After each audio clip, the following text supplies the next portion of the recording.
শ্বশুর বাড়িতে গেলে সারা দিনটা এইভাবেই কাটে আমার। সকালে ঘুম থেকে উঠতে উঠতে 9টা-10টা বেজে যায়। তারপর স্নান সেরে একবারে বাইরে যাই। স্নান শেষ করে সাজুগুজু করে এসে এখানে বসে আলতা পড়ছিলাম। শ্বশুর বাড়িতে গেলে প্রত্যেক দিনই আলতা পরা হয়, কারণ আমার শাশুড়ি মায়ের এটা পছন্দ। এই জন্য কিন্তু আমরা প্রতিদিনই আলতা পরি। আমারও কিন্তু আলতাটা খুব পছন্দ। শাড়ি পরে আলতা পরলে একটু বউ বউ ফিল হয়। আলতা পড়া শেষ হতে না হতেই মা বারবার ডাকছিল খাওয়ার জন্য, কারণ তখন প্রায় 12টা বাজে, বাট আমি এখনও খাইনি। মা রান্না করছিল আর আমাকে খেতে দিয়ে দিল। আমি এখানে দাঁড়িয়ে দাঁড়িয়ে মার সঙ্গে আর কাকিমণির সঙ্গে গল্প করতে করতে খেয়ে নিলাম। আমি যেহেতু বাড়িতেও ঘুরে ঘুরে খাওয়ার একটা অভ্যাস আছে, মানে বাবার বাড়িতে, এই জন্য দাঁড়িয়ে খেতে আমার কোনো প্রবলেম হয় না আর কি। ওইখান থেকে খাওয়া দাওয়া শেষ করে রুমে এসে একটু শুয়েছিলাম, কারণ অনেক ঠান্ডা লাগছিল আমার। তাই উঠে আবার একটু বিছানাটা গুছিয়ে নিলাম। আর এইদিকে আমি একটা নোয়া বাঁধানো বানাতে দিয়েছিলাম রূপার, আমার শাশুড়ি মা বানিয়েছে। ওটা দেখে আমার খুব ভালো লেগেছিল, তাই আমি এসেও বানাতে দিয়েছিলাম। সেটাই দিয়ে গিয়েছিল, তাই খুলে দেখছিলাম কেমন হয়েছে। তোমরাও জানিও কেমন লাগছে। খুবই সিম্পলি বানিয়েছি, কারণ আমার সিম্পল জিনিস একটু বেশি পছন্দ।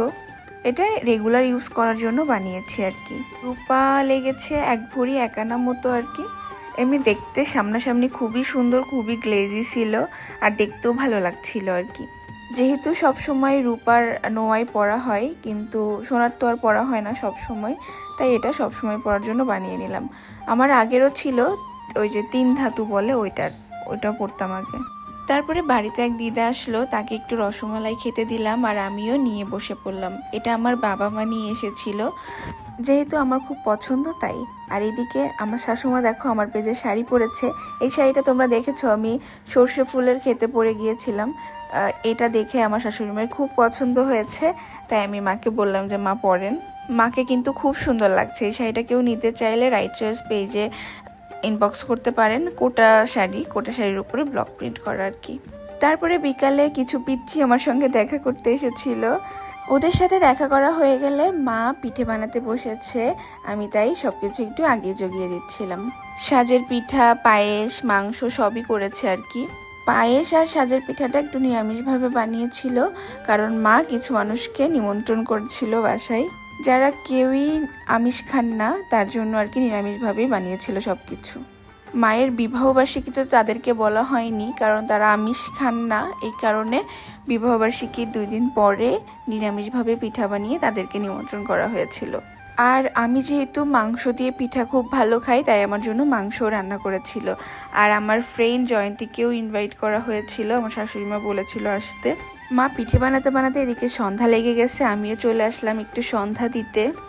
পুরো ঘরে প্রদীপ দেখিয়ে তারপরে বাইরে চলে গেলাম। বাইরেও প্রদীপ দেখিয়ে আসলাম আর কি। তারপরে ঘরে এসেছিলাম একটু ফ্রেশ হতে হতে দেখি যে আমার বেস্ট ফ্রেন্ড জয়ন্তী কিন্তু চলে এসেছে অলরেডি। মৃদুলকে পাঠিয়েছিলাম ওকে আনতে, মানে আমার দেওরকে পাঠিয়েছিলাম ওদের বাড়ি থেকে নিয়ে আসার জন্য ওকে। আর আমি ভিডিও করছিলাম বলে সে একটু মুখ ঢেকেছিল। আর তোমাদেরকে একটু দেখাই সে এইটুকু আসতে কি পরিমাণে সাজুগুজু করে এসেছে, কারণ আমি নাকি তার একটু ছবি তুলে দেবো, ভিডিও করে দেবো, এই কারণে হাইলাইটার, ব্লাশ, লিপস্টিক সব কিছু আর কি, তাই একটু দেখাচ্ছিলাম। আর এর মধ্যেই সবাই কিন্তু চলে এসেছে। এই যে গোপাল গোস্বামী কাকা কাকি সবাই এসেছিল, তাদেরই নিমন্ত্রণ ছিল। আর গোসাই বাড়ির আরও কিছু কিছু মানুষের নিমন্ত্রণ ছিল, তারা নিরামিষ খান, এই কারণে। সবাই আসার পরে সবার সঙ্গে অনেকক্ষণ গল্প করছিলাম, বসে বসে কথা বলছিলাম, তাদেরকে খেতে দিলাম। তারপরে মা আমাদেরকে খেতে দিয়ে দিল। আমি আর জয়ন্তী বসে পড়লাম পিঠে খেতে। আমার মাংস আর সাজের পিঠা খুব পছন্দ, খুবই ভালো লাগে আমার। আমি বাড়ি গেলেও আমাকে মা বানিয়ে দেয়, আর শাশুড়ি মা এবার বানিয়ে দিয়েছে আর কি। খাওয়া দাওয়া শেষ না হতে হতেই কারেন্ট চলে গিয়েছে, তাই আমরা অনেকক্ষণ অন্ধকারে বসে বসে গল্প করছিলাম। আর বেশ ঠান্ডা পড়েছিল, তাই কম্বল গায়ে দিয়ে বসে বসে গল্প করছিলাম 2 জন।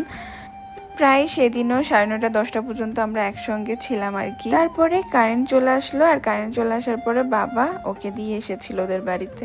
এইবার শ্বশুর বাড়িতে যাওয়ার পরে প্রত্যেকটা দিন অনেক মজাই কাটিয়েছিলাম।